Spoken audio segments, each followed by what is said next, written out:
You are listening to KLRN Radio, where liberty and reason still reign.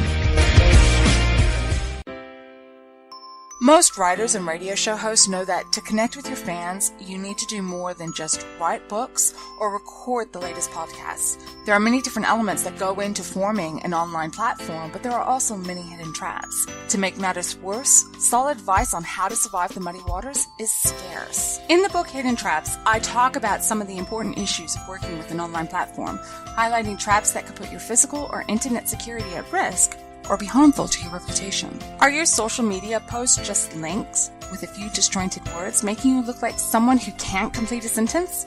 Did your new website cost you more than you anticipated? Are you leaking your personal contact details across the web without even knowing it? Then you need Hidden Traps. Hidden Traps is now available in paperback and ebook from a variety of retailers, including Amazon, Barnes & Noble, and Kobo. Visit blackwolfpublications.com for more details.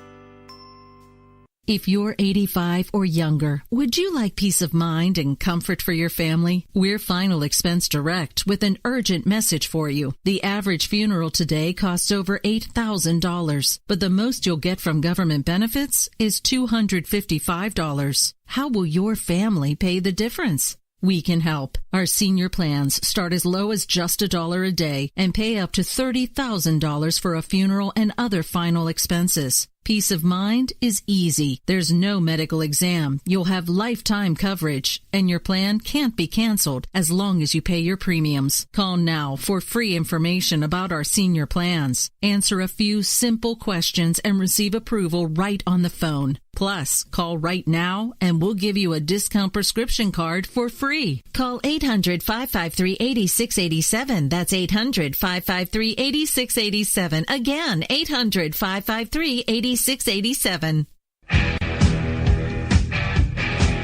KLRN Radio has advertising rates available. We have rates to fit almost any budget. Contact us at advertising@klrnradio.com.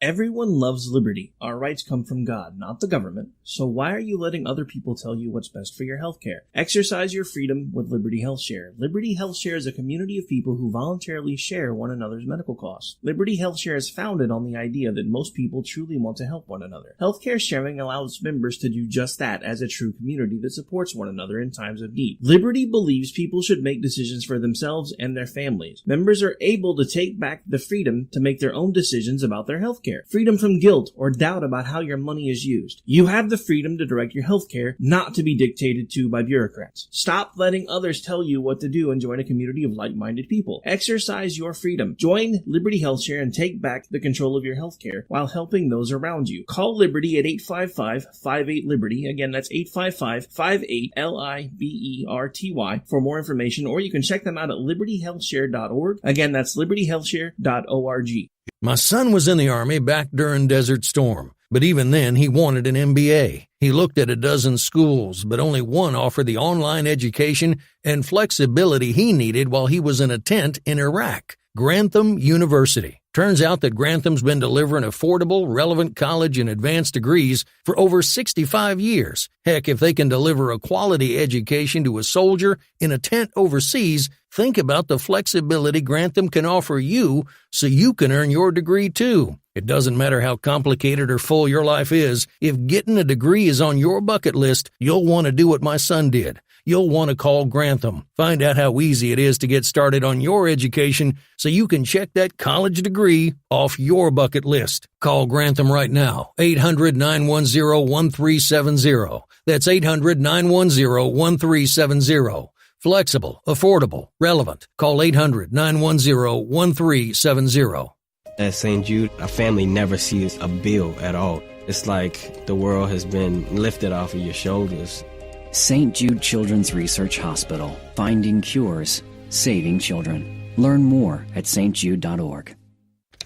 Sometimes writers feel lost, unsure why a passage may not be working. It takes another set of eyes to help us nurture our writing into full maturity. At Black Wolf Editorial Services, we strive to enable writers to develop and grow, offering manuscript critiques and line edits through a mentoring editorial style. We also offer assistance on generating a writer's bio for your websites. Black Wolf Editorial Services, nurturing your writing into maturity. For a full list of services, visit blackwolfeditorial.com. You're listening to the Spark Radio Network, internet radio like you've never heard before. Innovation, creativity, and imagination are all said to begin with a spark. So fasten your seatbelt and take the ride of your life and listen for the spark.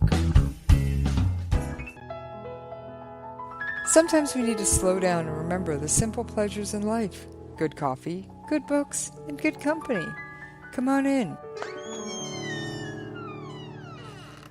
Take a seat. The coffee's just been brewed. Let's see who we have in the coffee shop today. And I'm looking for the book on the table. Every author knows that's the signal here in Jesse's coffee shop. And there's a book. I spotted one. And the title on the book is called A Sharp Solitude. And the author's name is Christine Carbo. How you doing today, Christine? I'm doing well. How are you? Thanks for having me on. Oh, I'm doing fantabulous. Outstanding day in the coffee shop. Yay.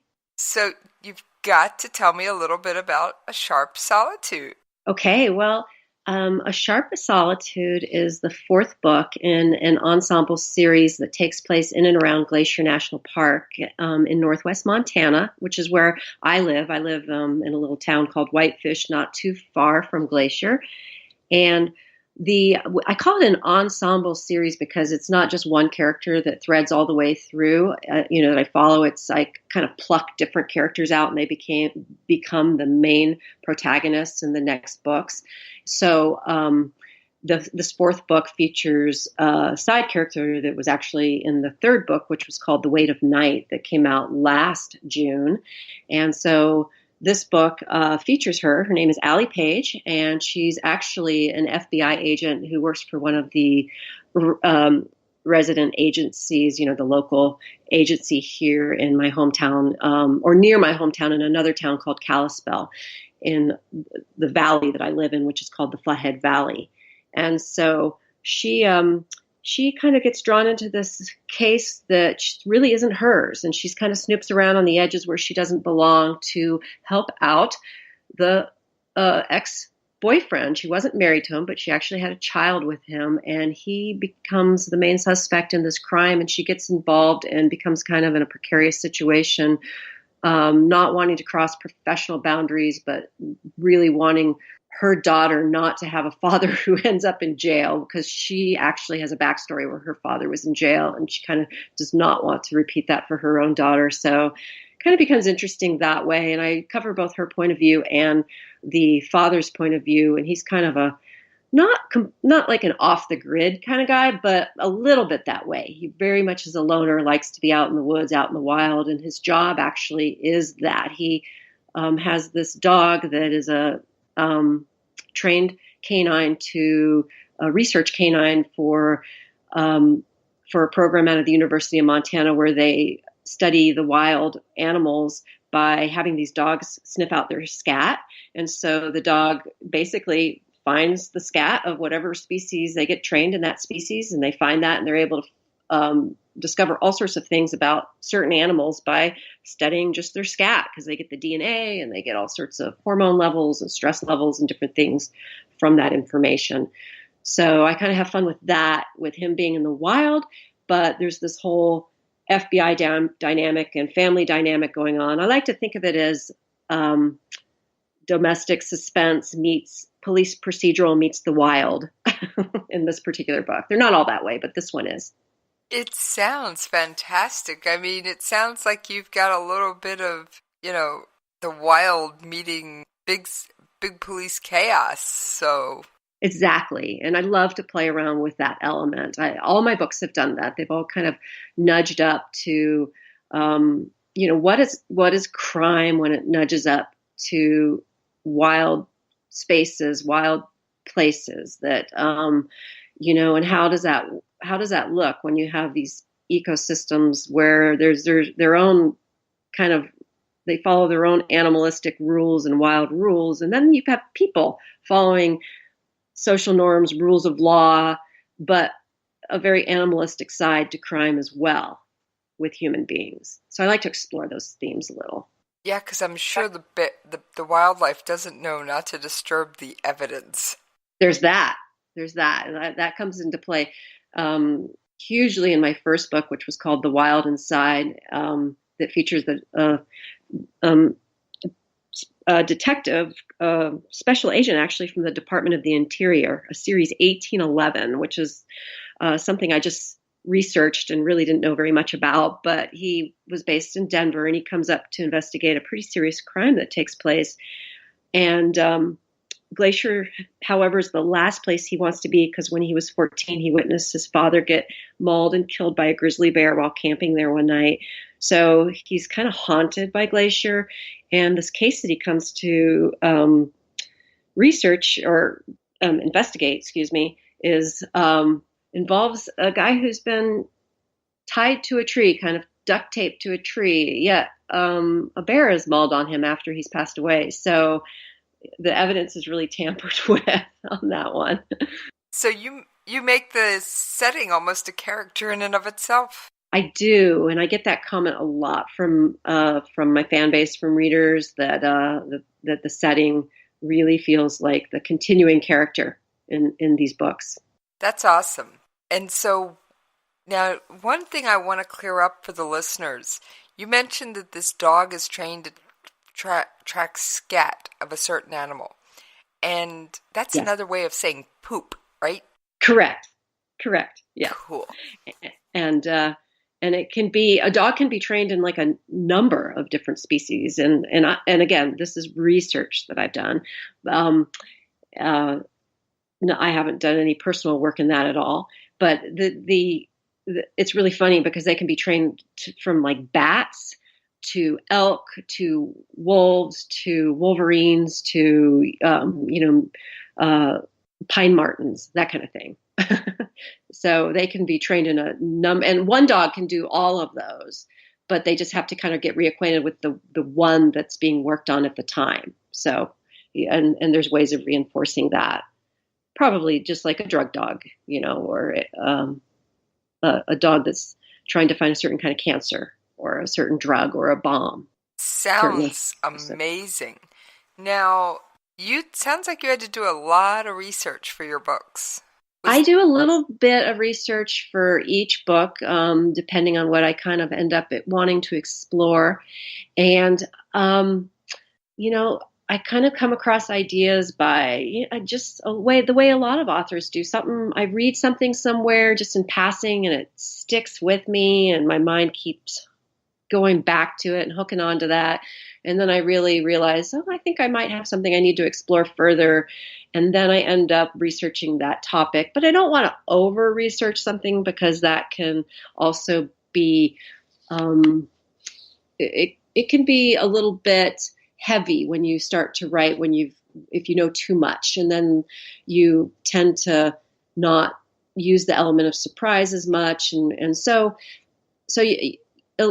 the research is great, but if you know too much, that can be a little bit of a detriment. So you don't want to go down the rabbit hole with research. And then, of course, you want to have time to write. And in all of our busy lives, if you don't leave the time to write and you're just constantly researching, it becomes just another tool to procrastinate. Was there one thing that you were looking for, one little detail you were trying to research for that authentic feel that was just a challenge to find for A Sharp Solitude? I think the biggest challenge for me was actually writing my main character in terms of, because my main character is really the FBI agent. And even though I switch back and forth between her and Reeve as her ex's name, she's more central. I start with her, finish with her, and she's the central character. So I have no background in law enforcement, and with all my books, I've had to really kind of utilize local help in terms of, what especially in Glacier, what do rangers do? What do rangers who are trained in law enforcement do? The ones that have higher certifications in order to do the law enforcement. And in my books, I've actually created a fictional park police unit so that just because I like that for the conflict to have different factions between the park police unit and the rangers. And then, of course, there's the county sheriff because part of the park is on part of Flathead County, and the other part is on the east of the divide, which is in a different county altogether. So whatever place a crime might take place in and around Glacier Park, the law enforcement for the county gets involved, as well as the feds, as well as sometimes the local police in the nearest town. So you have sometimes 3 different factions, and then sometimes the FBI gets involved as well as can get involved as well as the Interior Department, and sometimes just the FBI and not the Interior Department. So it just all depends. There was an actual crime not too long ago where a woman was married maybe, I think, 6 days to her husband, and then she pushed him off a cliff up near a place that I actually wrote about in one of my former books before that happened. And she and the FBI got heavily involved in that.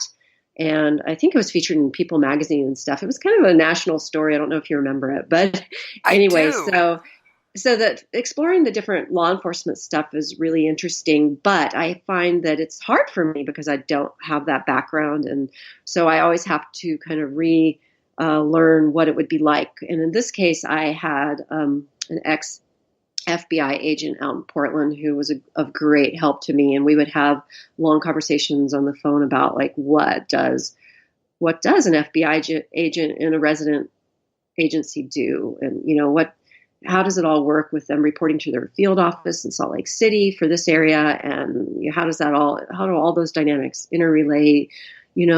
What kind of a vehicle do they drive? And what do they do if they have a kid? Can you drive your kid in the actual FBI vehicle if you need to go to work and drop them at school? And, just questions. Yet again, you don't want to get too bogged down in all those details because it starts getting really, wow, this person's really trying to put in a lot of FBI stuff. Like it becomes obvious. So again, it's nice to do your research and know it, but then kind of back off from it and not use everything that you find or too much of what you find. Well, I've often heard it said that the book that gets published is the top 10% of the iceberg of the writing and research the author had to do. So you've got to make sure that while you may know a lot more, you're not writing an FBI procedural. Correct. And I think actually Hemingway had that quote that the writer should know just the tip of the iceberg and the rest should be kind of already figured out. And that's what you give your reader. Now, I mean, we could debate that, but anyway. They say editing is slaying your darlings. Was there one thing you had to take out of this book to make it work that you were just in love with? A character, a scene? Was there something you had to take out?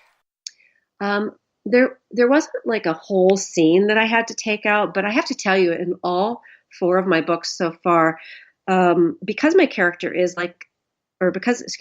as you pointed out, because my setting is like a character, I definitely can go on a little bit with my descriptions sometimes, and then my editor is like, okay, enough of this.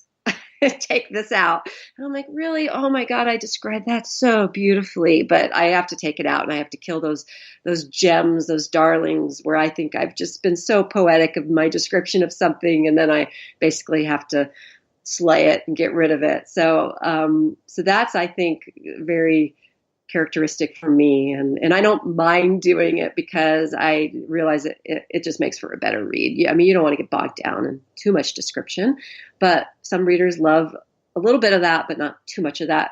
And so it's always a dance, how much of it slows the story down, and how much do readers love of that, and that's all subjective. So it's always just a game that you play and trying to figure out the right balance. Well, it sounds like you managed to walk that tightrope and found that balance. Yeah, I hope so. Now, your main character, what is the one, she doesn't want her daughter to grow up with a father in prison like how did you manage to work that bit of backstory in? Was it hard to bring out that little bit of backstory that we may not have known? No. And the reason I say no is because I tend to do that a lot in all my books. Like I told you with my first book, the main character goes to Glacier and feels haunted by it because he has this backstory of, camping and going through this harrowing event of his father being mauled by a grizzly bear. And so I'm quite used to bringing in backstory in terms of developing character. And yeah, you're right. But it's a great question that you have, because you don't want to just jerk your reader out of the current story and, oh, now we're back, 30 years ago. And on the other hand, you want to be I like to be introspective about it. I'm a fairly introspective writer. And so I think, again, that's subjective. Some people don't like that. Some people love it. And so for my fan base, I really like to just trust and have confidence that they're going to be okay going with me on that ride, and dive a little deeper if I need to in a character and maybe explain some of those things about their backstory. But again, that's fine line between being too heavy-handed with it. You don't want to do that, but you do want to give it. And there's a quote from Michael Connolly, who had said at one point that the best detective novels are the ones where the case works on the detective, not the detective working on the case. And I just kind of butchered that quote. That's not exactly the way it goes, but that's the extent of it. That, the best crime novels are the ones where the case is not, the detective's not working on the case, but the case is working on the detective. And so I really subscribe to that. I really feel strongly that I love to put my main detectives or whoever I'm dealing with in that crime, whether they're sleuth-like or more in a police procedural kind of scenario where they're actually a detective, that they are butting up against something that brings stuff up for themselves. That's fantastic, and that probably leads to a lot of interesting little moments and interesting little discoveries about your character that your reader wouldn't otherwise get. Right. And if your detective is just looking constantly at, what happened on the case, what's next, going from person to person to do interviews or figure things out, and you don't start diving into some of their emotions or what's going on, it can feel too just too procedural, if that makes sense. I was going to say too flat, too cardboardy. Yeah. Thank you. Oh, no problem. I'm no wordsmith, but occasionally I get the feeling. Perfect. Now, are you a full-time writer? So I actually am not. I have a Pilates studio, believe it or not, that I have owned for over 10 years now. I used to teach at a community college. I actually have a master's degree in linguistics and English, and I taught for years at my local community college, English, linguistics, and some basic writing courses, some basic literature courses, things like that. And eventually I had to give that up because I was an adjunct and I just couldn't make enough money, and I was a single mom. I actually went through a divorce and had a son, and when he was about 4 is when I found myself single and just not being able to make it on that adjunct salary at the college. And so I started to do some other things. I started to do some technical writing online, and for a local local company, a semiconductor company that I worked for and did some technical writing for, and that became very tedious and very monotonous. And I actually put creative writing aside for a long period of my life when I was doing that, because I just couldn't stomach going back to the computer and the keyboard when I'd been on it all day doing that kind of stuff. When I remarried, and years later I remarried, and when I remarried, my husband said, well, you do these Pilates classes and people make pretty good money doing that. Why don't you do that? And so I kind of looked into it and started to get certified in Pilates. And I'm kind of a natural teacher anyway, since I'd been teaching English for so many years, even though vastly different area, of course, teaching Pilates than teaching English. But, I enjoy teaching. And so I got my certifications, higher and higher levels of that, to the point where I could teach Pilates on actual equipment. I don't know how many of your listeners know what Pilates is, but it's kind of a exercise routine. It's different than yoga, but sort of like that. But it also involves equipment.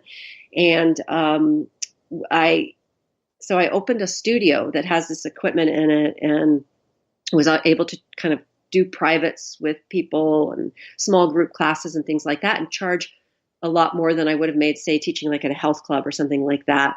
And so I have done that for over 10 years now. And I just recently sold my studio because the writing was becoming I just was not having enough time to do it all. Between running the small business and doing the writing. And when I remarried, we combined families. And so I have 2 stepdaughters, and things just got crazy for a while with all of that, and a couple pets, and so I was just really tucking writing in around the edges. And that got to the point where it was like, okay, after my 3rd book, it was like, it's time to make a change. So I actually sold my Pilates studio, but I still work there. And that was part of the deal when I sold it, that I would still teach clients there and work there, but that I just wouldn't be running the small business anymore. And that's freed up my time a little bit, but I still teach. And so I can't say I'm full-time writer, but I can't say that I won't be eventually either. I've kind of been making some changes so that there's more time for writing. And I'm getting a little better at trying to figure out how to have a writing schedule, but I've never had that. I've always, like I said, tucked it around the edges. And so now I'm trying to teach myself how to be more disciplined and have a writing schedule. And that's a challenge for me. It's been a huge challenge for me, but I feel like I'll be a better writer and more productive if I can do that. That's outstanding. And that's interesting about the Pilates. So do you ever write Pilates or exercise or anything like that, or some little fact about it into your manuscript? I haven't, but I should. And the thing about that I've always felt is so interesting about the Pilates is that, like I said, I put creative writing aside for probably over 10 years. I had dabbled with it a little bit when I was teaching English at the college, and dabbled with trying to write some non-genre type novels, and I really never did anything with them. But then then the divorce happened, and my life kind of went into crisis mode and just survival mode, and single mom mode, and so, like I said, I put the whole creative writing thing aside and said, well, this just isn't going to happen for me. So let me focus. Let me just focus on getting my life together and raising my child. And so when I did that and did all the technical writing, I felt too burnt out from being at the computer to kind of, I was working late at night when my little boy was in bed on these technical documents, and there just was no room for creative writing. And that's not to say technical writing can't be creative. I don't mean to slam technical writers in any way. I take my hat off. It just, for me, it was just, it's very different from what I do as a novelist. And so when I was able to get into Pilates and make a living that way and put the technical writing aside, it really freed me up creatively to go back to writing in that way, in that creative way. And, it gave me, no pun intended, flexibility to do that. And so I really am thankful for the Pilates that I was able to find my way back to creative writing by doing such a healthy endeavor like that. And it sounds like you've taken some of your experiences as a single mom and written them into your manuscript. Yes, definitely. Not in all my books, but definitely in this last one. And little bit, I think I can see that playing out a little bit in future books as well. That's cool. It's great that you're able to take some of your real life experiences and real life endeavors and sneak them into your books, sometimes in a big way and sometimes in a small way. I think hard? A lot of us writers do that, I think, but I definitely do. I've run into more than one writer that does it, so I'm going to say you're right. Yeah, me too. I mean, come on. How could you write without bringing some of you into the books. It wouldn't be your book. Exactly. It just has to have that. And even though, like I said, I'll research things that I have no experience with and try and just imagine it, you have to still put parts of you into it in order to gain some verisimilitude and, and to make it feel like it's realistic. What? And sincere and authentic. Exactly. Because if it's not sincere, I have a feeling the readers are going to go, nah, never mind. But since you're on your fourth one, and it sounds like you've got a pretty good fan base, what was the one thing your fan feedback has given you that you might want to bring into a future novel? Well, I left one thing kind of hanging in my first book, not really intentionally, but it wasn't a main storyline for me. I played out the main storyline and I did not leave that hanging, but there was an element with the person who ended up committing the crime and being arrested where I think people really wanted to know what happened to that person, what happened to their trial even, or what, for me to, kind of like the girl with the dragon tattoo where you follow along and you go through all the legal stuff with her as well. And that's just not what I was doing. And so I felt like once the person was caught, I certainly didn't need to continue on. But I have definitely gotten a few fan emails saying, "Can you go back to that person? Can we follow that person? Can we?" And so I thought that was interesting. And not necessarily that I need to write an entire story about that person, but even just drop a paragraph in a future books about what happened. But the problem with that is that if I do that and somebody picks up, let's say somebody reads A Sharp Solitude before they just my new book, and because they all work as standalones. So if somebody reads A Sharp Solitude and I've dropped a paragraph in about, maybe one of the side characters says something about whatever ended up happening to that person from the first book that, got convicted of such and such, then I ruin it for that person to go back and read that first book if they want to. I've just given them, the killer. So I feel like I can't do that, but it's been interesting to me to get that feedback that people are that curious about these people that you develop in your stories. And that's why we all love to read. And if an author does it well, people feel real and they feel like you're in their lives. You're part of their life and you're experiencing it. And so you do get a little attached and you want to find out what happens. And so it's a reminder when I get those kinds of emails and feedback, how important it is to really take the readers seriously with what you're, what they're going to spend their time with reading and getting invested in. Does that make sense? That makes a lot of sense because I've often heard it said you can make more money, you can buy another book, but you can't make more time, so that's the most valuable thing. And readers are giving you their time and their money to go on this ride with you. Exactly. Yeah. And I so appreciate that. I'm so appreciative of that. So I take the comments. So that's a great question you asked, because I do take the comments I get very seriously and really think through them and want to honor them. How do you pick which one of the characters that we may have brushed up against in a previous novel? How do you pick which one to explore this time? Sometimes it strikes me when writing them as a side character that, I kind of connect to this character. I like this character, or I don't like this character. And sometimes that's fun too, to explore a character that you don't like that much, because maybe there's a reason you don't like them. And maybe that reason is that it's bringing something up in yourself that you need to dig deeper in. Or sometimes it's just, they really speak to you and you write them really freely and their voice comes really easily to you. And so it's a good feeling when that kind of crops up, even if they're just like a side, so for example, I write mostly in first person narrative. So if I have a side character, of course, I'm not in their head, but you can still get a sense, even if you're not in their head, that their dialogue and whatnot, things that they say are coming very easy to you, or that you're really connecting with that. And so if that happens, I'll keep that in mind and and pluck that character out. If that doesn't happen, then I just kind of think who might work, who am I interested in, and just kind of wing it from there. And then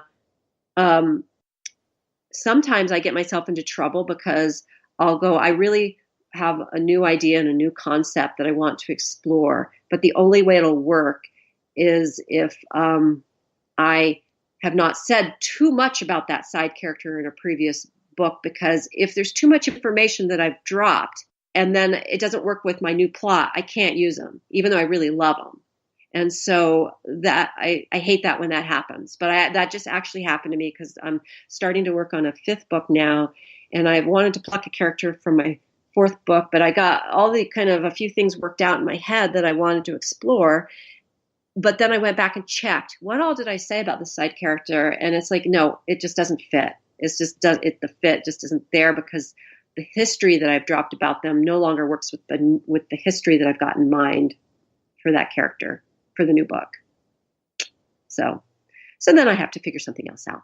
I think that's great. Now, what advice would you give to the new writer who's just sitting there at their keyboard or they're listening to this podcast and they've always wanted to write a book? What advice would you give them?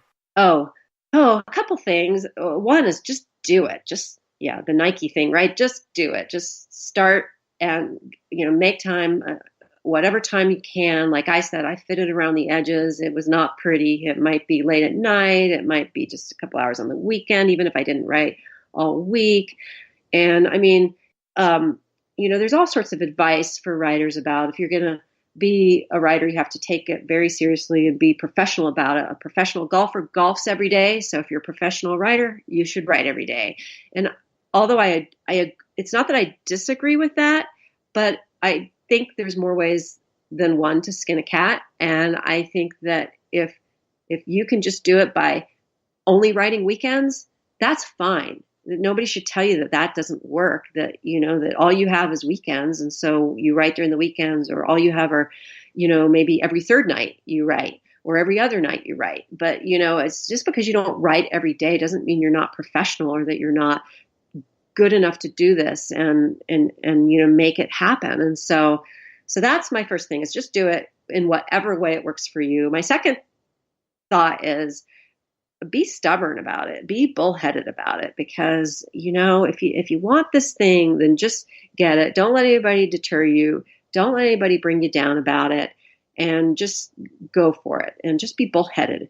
And with that said, though, you do want to listen to your mentors. You do want to listen to advice. You don't want to be so bullheaded that you don't cut that scene that somebody's telling you to cut, or you don't make that description shorter that somebody's saying is going on too long. I mean, you want to listen, but you want to take advice in, but you also want to, follow your gut. And it's like going on a journey, and you're going to get in, let's say you're going to get in that car and you're going to go somewhere, and you're going to make that happen no matter what. And you're going to get there. And that's kind of like, so you're going to take maybe the advice in, but you're going to get there. And that's what you have to be bullheaded about. And then the third piece of advice is to read a lot of read different genres, but mostly read the genre that you're trying to write in, and really just learn as much as you can about that, and absorb as much as you can about the music of that language, and just the way it's done.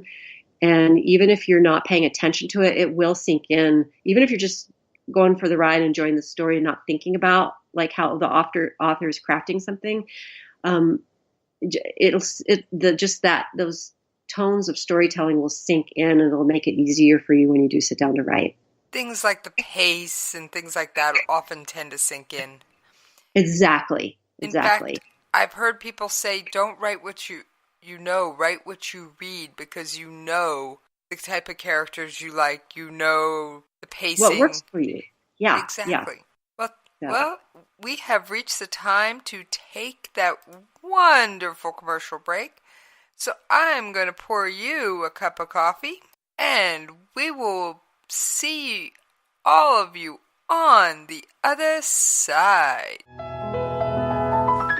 Most writers and radio show hosts know that to connect with your fans, you need to do more than just write books or record the latest podcasts. There are many different elements that go into forming an online platform, but there are also many hidden traps. To make matters worse, solid advice on how to survive the muddy waters is scarce. In the book Hidden Traps, I talk about some of the important issues of working with an online platform, highlighting traps that could put your physical or internet security at risk or be harmful to your reputation. Are your social media posts just links with a few disjointed words, making you look like someone who can't complete a sentence? Did your new website cost you more than you anticipated? Are you leaking your personal contact details across the web without even knowing it? Then you need Hidden Traps. Hidden Traps is now available in paperback and ebook from a variety of retailers, including Amazon, Barnes & Noble, and Carbo. Visit blackwolfpublications.com for more details. If you're 85 or younger, would you like peace of mind and comfort for your family? We're Final Expense Direct with an urgent message for you. The average funeral today costs over $8,000, but the most you'll get from government benefits is $255. How will your family pay the difference? We can help. Our senior plans start as low as just $1 a day and pay up to $30,000 for a funeral and other final expenses. Peace of mind is easy. There's no medical exam. You'll have lifetime coverage, and your plan can't be canceled as long as you pay your premiums. Call now for free information about our senior plans. Answer a few simple questions and receive approval right on the phone. Plus, call right now and we'll give you a discount prescription card for free. Call 800-553-8687. That's 800-553-8687. Again, 800-553-8687. KLRN Radio has advertising rates available. We have rates to fit almost any budget. Contact us at advertising@klrnradio.com.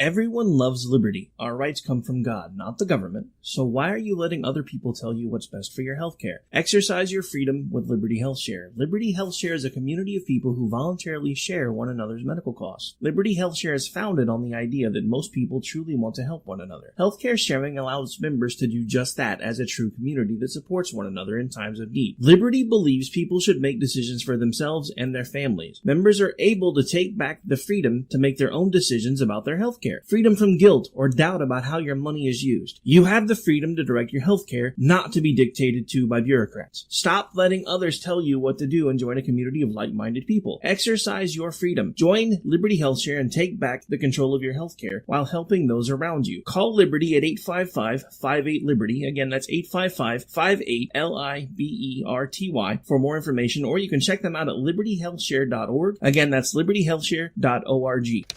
Sometimes writers feel lost, unsure why a passage may not be working. It takes another set of eyes to help us nurture our writing into full maturity. At Black Wolf Editorial Services, we strive to enable writers to develop and grow, offering manuscript critiques and line edits through a mentoring editorial style.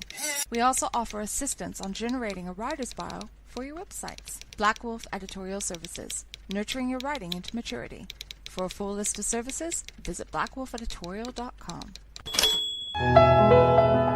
Thank y'all for hanging in there with us while we paid those radio station bills. I'm going to pour myself a fresh cup of coffee. Now, Christine, speaking of coffee, I always like to ask my authors, what is your favorite coffee shop treat? Oh, well, us writers, we are fond of coffee shops because sometimes that's where we kind of tuck the writing in, is wherever we can, even in an airport, sitting in a coffee shop.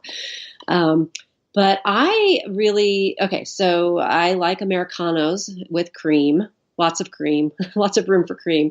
And then I like a cinnamon crumb kind of thing, a cinnamon crumb coffee cake, I just love that cinnamon when it gets crumpled on top of something, some kind of, coffee cake or pound or muffin or something like that. But I also am a chocolate lover. So any kind of croissant or pastry that has chocolate in it is also one of my favorites. So yeah, the cinnamon crumb coffee cake or the chocolate croissant. Sounds delicious. I always love finding out what that treat is because everybody's got a different one. Really? Yeah. Yeah. I mean, of course, just like everybody's got different tastes and what they like to read. Exactly, and it's just one of those crazy little questions I think is just fun to ask. So back to your story, Allie Page. What was Yeah. the one thing about her that came out while you were writing this character that just surprised you? Um, wow, that's a good question. I think she's a very tenacious kind of character. I think I was mentioning the word be bullheaded earlier about, about your writing, and she's kind of a bullheaded character. And she, when she gets her mind on something that she's going to do something, she really can't let it go very easily. And I think I was surprised that that really resonated with me personally. Like I really felt like a connection to her that way. And when I wrote her in the third book, there were parts of her I think that kind of came across as obnoxious maybe a little bit. And I don't think of myself as an obnoxious person, but I think I'm a little bullheaded. And when I was writing her, it surprised me how much I could kind of relate to that kind of that sense of being bullheaded, and maybe, kind of like when a dog wants to grip a bone and won't let go kind of thing. And sometimes I think you have to let go. And so I think I played with that a little bit with her, like that feeling of sometimes you can go too hard at something, and you can't be that tenacious about it. There are appropriate times for it, but there are appropriate times when you have to let go as well and take a step back. Now, Allie has a child. I can't remember if it was son or daughter. Daughter. Okay, so Allie's daughter. Do we get to meet her a fair bit or not too often? We do. I developed some of her home life, and that was kind of new for me. I think that's the first time that I, in a book, have developed more on the personal side, what's going on really at home. My other books have been more what's going on out in the field with the investigation and all that. And so I delved into that a little bit more. I mean, not excessively, but like I said, I kind of wanted to bring out a little bit of that domestic suspense in terms of how does that work when it butts up against the wild and somebody who's already in the profession of being an investigator, and how does that all play out? And so I wanted her in her home life, and especially since she's coming up against issues that have to deal with her ex. So, what was your favorite little scene with Allie's daughter? What was your favorite one that just made you absolutely grin and smile? I have this small scene where she goes up to, stairs to kind of tuck her, to get her to go to bed. And I just kind of remember those feelings of, when my boy was small, of, getting just all the things that happen with a child when they're maybe like in play mode or their own imaginary world, and they're kind of looking off into the distance. And then you kind of snap them back to your world with maybe your questions.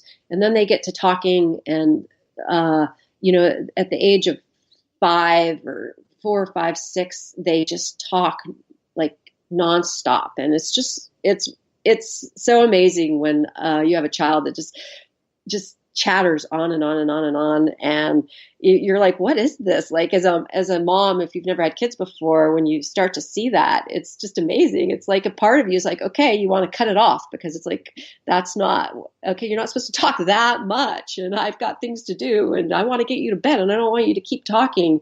And, but it's also like you understand when you're a mom, even if this is your first child and you've never had a teenager before, you understand that there's something about that that's so precious and special that you don't want that to end, because there will come a time when they're a teenager and they will not be doing that, and they will be in their own private world, and they will not be telling you just everything blow by blow detail of their entire day and everything that their teacher said and everything that everybody around them said, and just giving information like that. And so I have the scene where the daughter kind of starts to do that, and just kind of go through that a little bit, and what the mom is what Allie's feeling, and then how she kind of gets that wrapped up and gets her little girl to bed, and how that just how all that feels. And it just kind of their interaction really just brought a smile to my face. That's neat. That really is. And I think it's great to be able to explore a little bit of parenting issues in a book like this, because it just kind of, it doesn't come out of the blue because we know the daughter's there, but it's just one of those, it's a little tiny slice of life moment that makes you connect with the character. Exactly. And I mean, just sort of similar to like, what's your favorite coffee treat, right? It's like that. Like when you give your character what is their favorite coffee treat or what's their favorite coffee drink, or, that it just makes you know the character just that much more. So their interaction with their families or a loved one are super important to character development.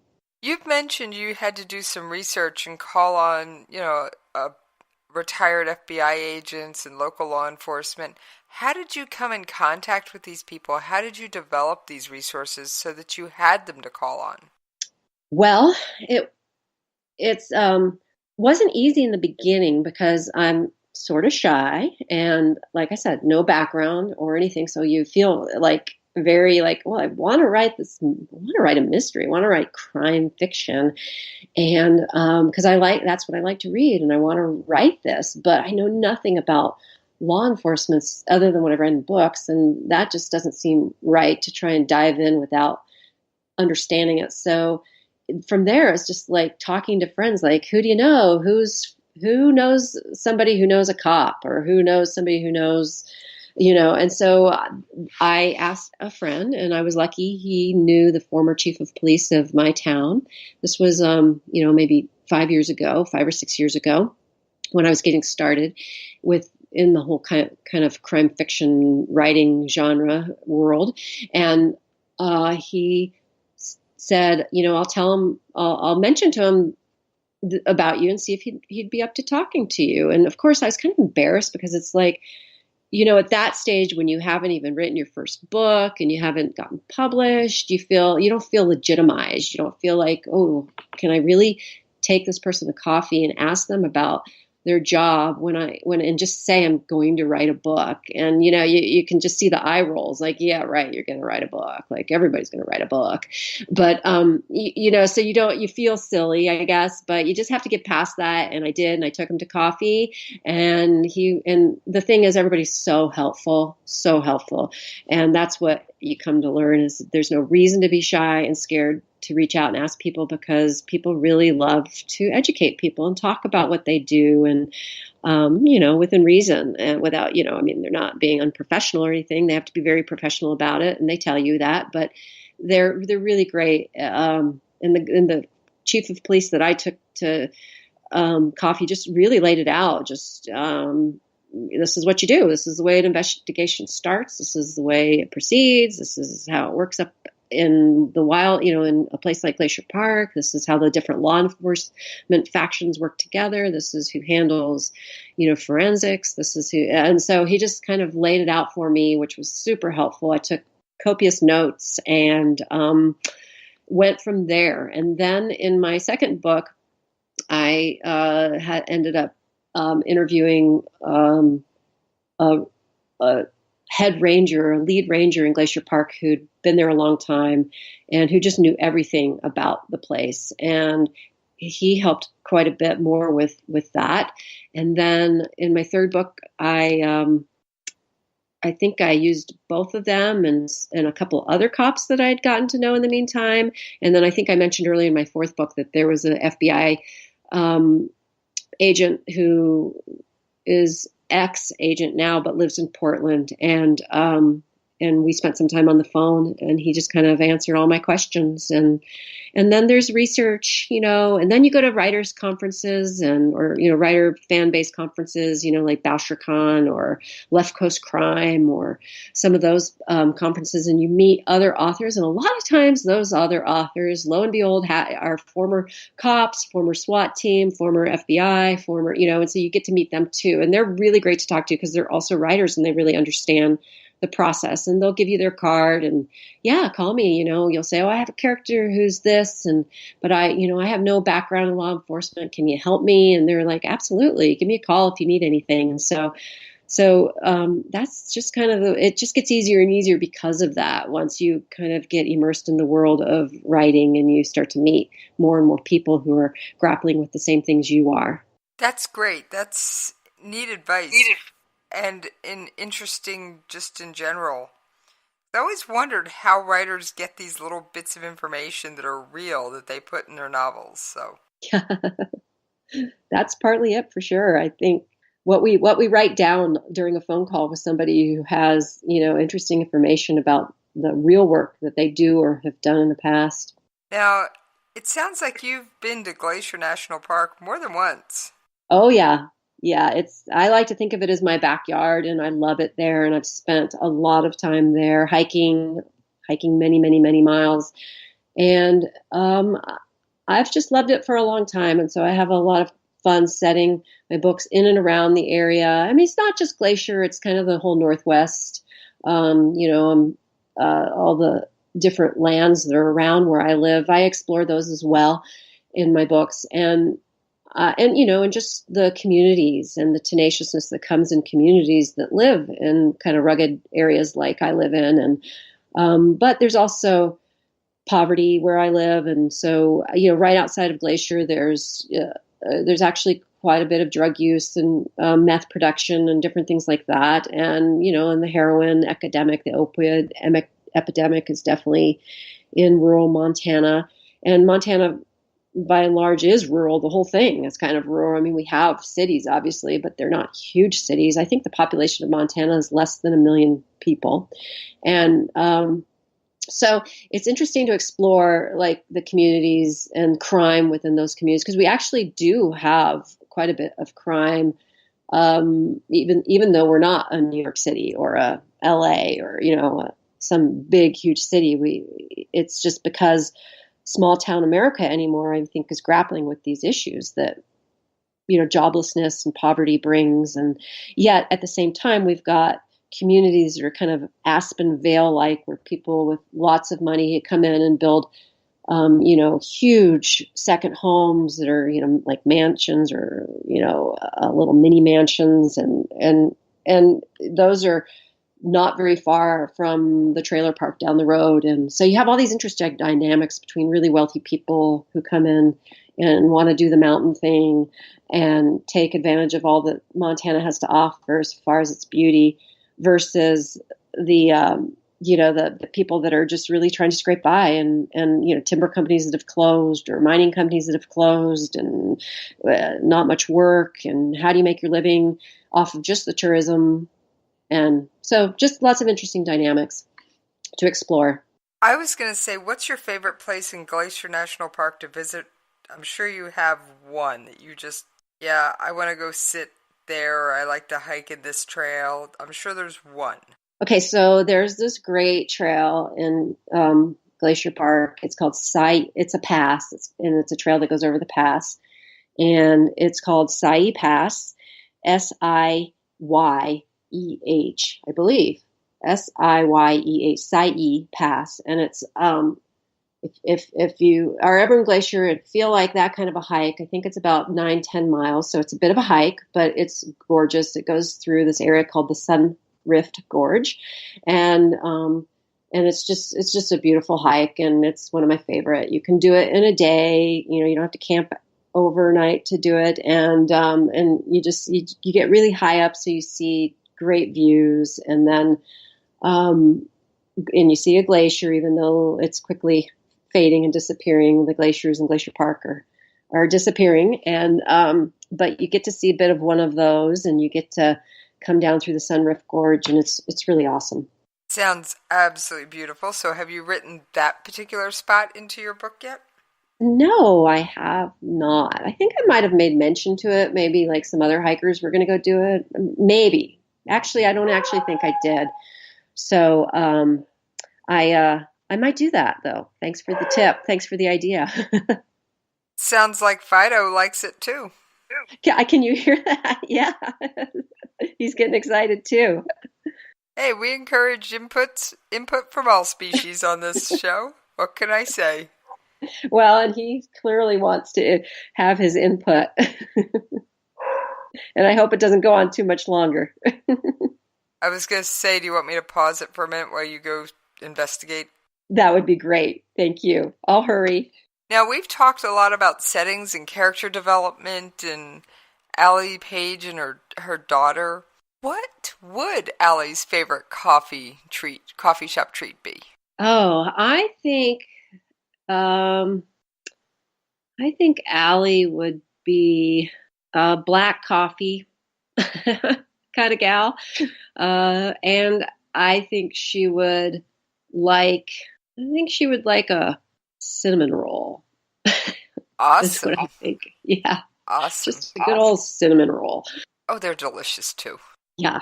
Yeah. She's not a chocolate person, which is I am, but I made her not a chocolate person. So I can't say she'd like the same treats that I would like. Well, that's why it's called fiction. That is. What has been your favorite adventure in writing? What has been the one thing when you were just writing it that you were just laughing and grinning and oh my gosh, and the words were just flowing like water out of the tap? What's been your favorite adventure in writing? I think a bar fight kind of thing has been my favorite thing. It's just so much fun to do like a bar scene, a good bar scene. It's like you got to think even of like some of the producers of Star Wars and stuff when they did that famous bar scene. Like you have to just think that makes them grin. And I think it's the same for me with writing. Is like a good bar scene just makes you grin. and I have one of those in my second book, kind of a bar fight thing that I don't know if it makes other people grin, but it kind of feels that way when I'm writing it. But that's not the effect I intend to have on the reader. I don't expect them to be grinning. I expect them to be maybe sweating it out a little bit. But for me, it's just a lot of fun to write. Outstanding. Now, is there anything you wanted to bring up that I haven't mentioned? Oh gosh, no. You're awesome. Thanks. I don't think that there's anything in particular. I think I've covered a lot. Well, I've got one last question for you. Please give the listeners your social media contact information. Oh, sure. So I'm on Twitter, Christine_Carbo, and Christine is with C, CHRISTINE _Carbo, CARBO. And then Facebook is Christine Carbo Author, and Instagram is Christine.Carbo. And love followers on all of those venues. So yeah, come follow me. And I don't post a ton, so I won't inundate you, but I do like to connect. All right. Now, for those of you wanting to track me down, you can find me on Twitter at Radio Host Jessie. And of course, don't forget to check out jessiescoffeeshop.com. And just as a reminder, Jessie's Coffee Shop is available on iTunes, iHeartRadio, Stitcher, Spreaker, Google Play Music, and many of your favorite podcast locations. We have come to my favorite part of the show. I am going to pour myself a fresh cup of coffee, snatch this copy of A Sharp Solitude off the table, and settle down with a great book. And I will see you next time in the coffee shop.